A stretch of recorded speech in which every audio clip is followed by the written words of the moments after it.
Hello people, welcome to my kitchen back again. This is Sumana and today I'm going to show you a recipe called Jungli Mutton. This is a very old recipe and this is from the Mughals. Especially the Mughals, when they used to go for shikar and all, they used to carry all dry spices with them so that they can have a nice meal with the animals that they used to kill in shikar. So today I'm going to show you a simplified version of it.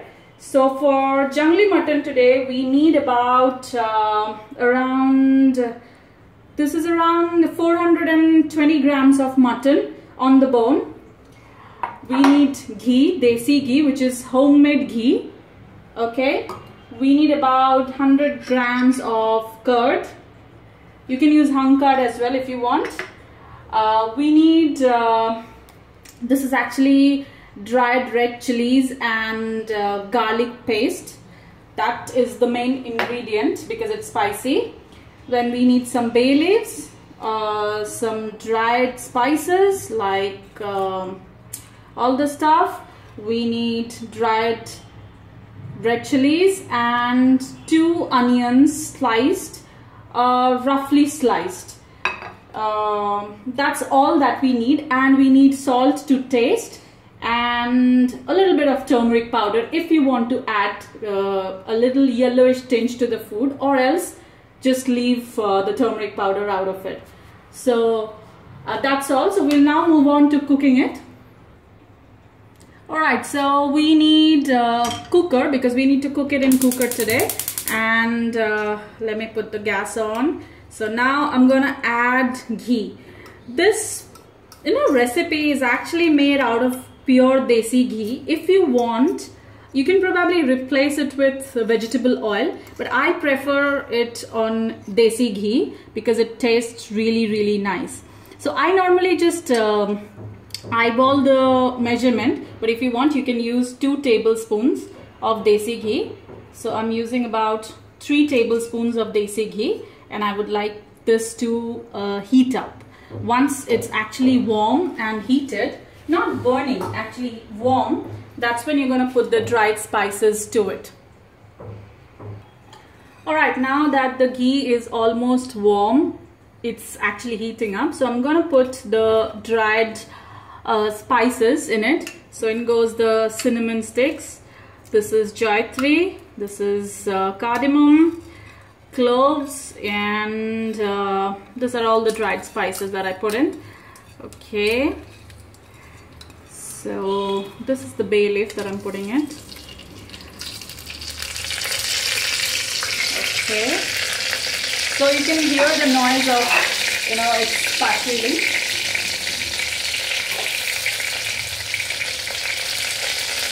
Right now, once it is little bit fried and you can smell it, it smells divine, you need to add the green red chilies, right, and it will start with a sparkle as well. So here we go, we just need to saute it a little bit, and we'll add our sliced onions to it. Okay, so once we add the sliced onions, we're gonna put it in like slow heat because this tastes really nice when it's actually put on slow heat, slow to medium heat actually. If you have time, you can put it on slow heat because this is actually slow cooking. When you have really nice time and you want to prepare this well in advance with less ingredients but yet yummy, so that's when you put it on slow to medium, because when they used to go for shikars and all, they used to actually do it on by burning like fires maybe in the jungle or forest or something like that. So that used to be very slow cooking, and that's the reason the meat used to be very tender and delicious, because the meat used to absorb all the flavors from the spices. So normally they never used to use like onions. Onions is something that is my addition. I wanted to give it a little bit of change and a twist to the food. That's the reason I have added sliced onions. If you want, you can use a lot amount of garlic instead of onions, but I prefer onions with ghee because ghee is something which is a very good source of energy for human body. and especially ghee which is homemade.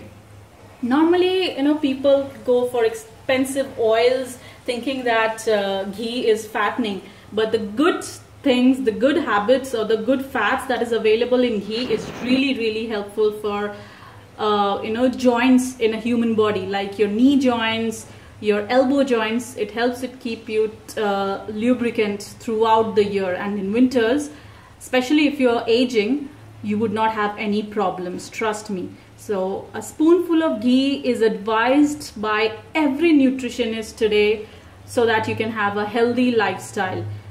And yeah, today is my cheat day, so that's the reason I'm making this in like 3 spoonful of ghee. Especially it's 1 spoonful for me, 1 spoonful for my husband, and half spoonful for each of us. So that will compensate the entire week's diet that we had.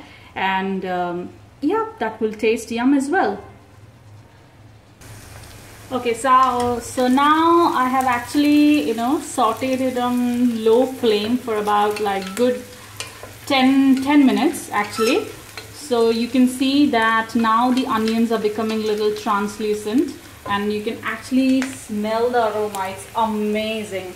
So now I'm gonna add the muttons to it. So it's muttons on the bones that I'm gonna add to it. I just added this mutton because actually the flavor of the food comes from the bones. You can use a boneless mutton as well for eating patterns and all, the way easy eating way option, but trust me, you need to just dig in with your hands and arms folded and love this dish. You need to eat it with rice, especially with rice it goes well, but if you want you can eat it with bread, paratha, flatbread, roti, whatever you want. But trust me, try it with rice. Nothing would please you after that if you try this with rice. This is really amazing. So you need to mix the entire mutton with this onions and the ghee, and you need to just fry it for about good 30 minutes. You need to keep frying it and roasting it. So I'm just putting it on low flame and I'm just trying to fry it and roast it. Okay.